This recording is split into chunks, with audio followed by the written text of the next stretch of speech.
Stereotype threat is defined as situations which cause individuals to be or feel threatened by negative stereotypes within their social or ethnic groups. It happens in situations where the negative stereotype is made noticeable, thus resulting in the affected person underperforming, due ironically to the feeling of anxiety that they will underperform. This is a serious issue that has plagued our society for years and years. The impact of it is felt in many different areas of our society, but the area that we want to focus on is its influence on young women in the fields of science and math. Stereotypes that have existed for hundreds of years tell girls that they are inferior to men in science and math. Studies have shown that these negative stereotypes can be transmitted to them by parents, teachers, and social media. All it takes is a simple mention of the idea that science and math are for boys for stereotype threat to make its impact on young women. This is and will likely continue to be one of the root causes of the underrepresentation of women in science, technology, engineering, and mathematics fields unless real social change is made soon. Stereotype threat works in quite a simple way when you think about it. One example of it is seen throughout almost all forms of standardized testing nowadays. This, of course, would be the area where the student must fill out their gender before beginning the exam.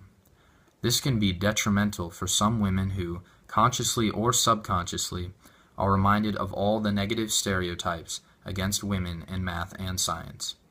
This activation of the stereotype threat causes women to possibly doubt their abilities and lead to poorer performances on these exams.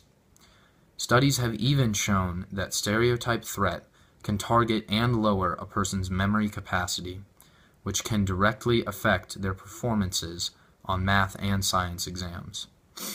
That same study goes on to reveal that a reduction in working memory capacity mediates the effect of stereotype threat on women's math performance. The prime example from this study shows that women will underperform on a math test compared to men after being told that the test has shown performance gaps based on gender in the past. However, if they are told that the test is gender fair, they will perform equally to their male counterparts. There is evidence that suggests that the stress and anxiety caused by being reminded of a negative stereotype are what lead to this decrease in working memory capacity for many women. After becoming more familiar with stereotype threat and its impact, it is much easier to see how this psychological phenomenon can discourage many young girls from entertaining any interest at all in STEM fields. This idea specifically was explored in an article by Janessa R. Shapiro and Amy M. Williams in 2011 called "The Role of Stereotype Threats in Undermining Girls' and Women's Performance and Interest in STEM Fields." They wanted to examine how gender-related attitudes towards math could make women and girls more susceptible to stereotype threat. These aforementioned attitudes are transferred to girls by their parents and teachers at a very young age, often as early as preschool and into elementary school. Additionally, as the article points out, research argues broad situational cues can also communicate gender-relevant math attitudes.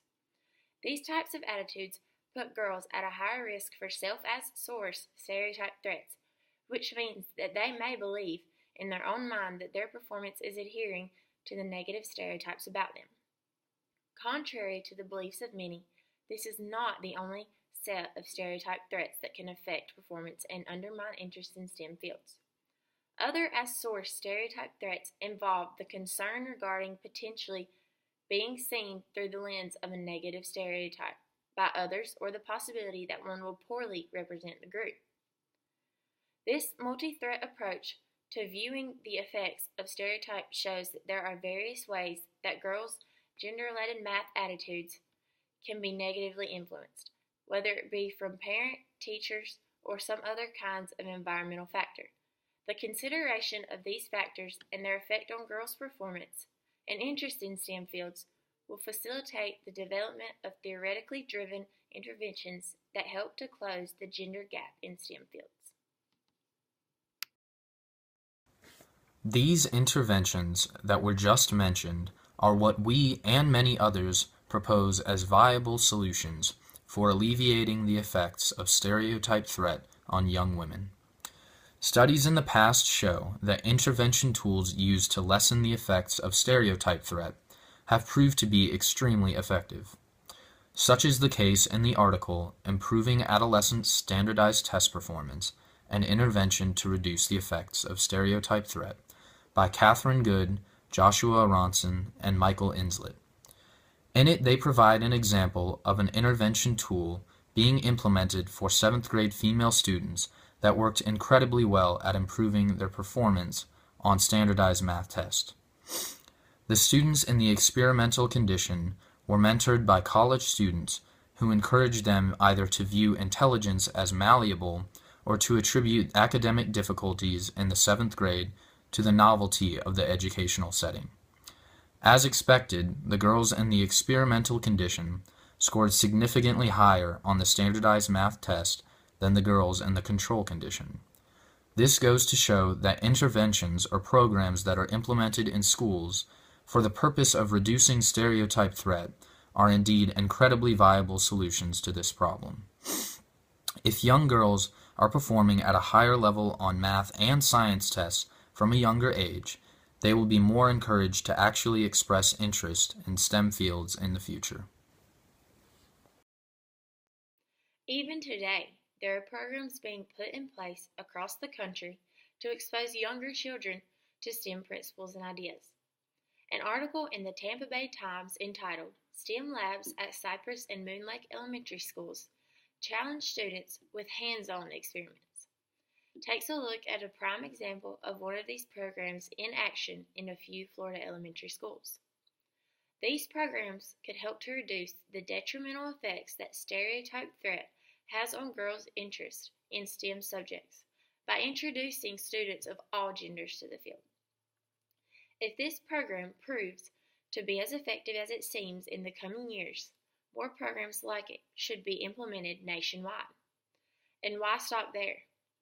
In order to target the root of this entire issue, programs could be put in place that involve monthly or weekly meetings for young elementary school-age girls to introduce them to the world of STEM fields.